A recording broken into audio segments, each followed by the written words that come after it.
कर लइए जय हो जय हो जय हो जय हो शिव शिव। अंधेरा हो गया बाहर, वो किड़ियाँ लगने वाली है और किड़ियाँ लगने वाली है। और पति देव जी बोल रहे थे दूध लेके आ जा, पहले मैंने बोला कोई बात नहीं।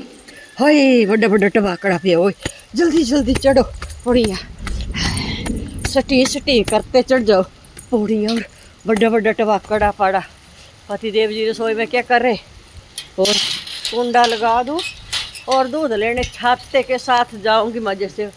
मंजे को टंगा देता है, एक को, दूसरे को, तीसरे को, और बड़ा बड़ा। हाय छतरी न खोल बर साथ में भीग जाने दे, वो भीग जाने दे। हाय थक गई मैं।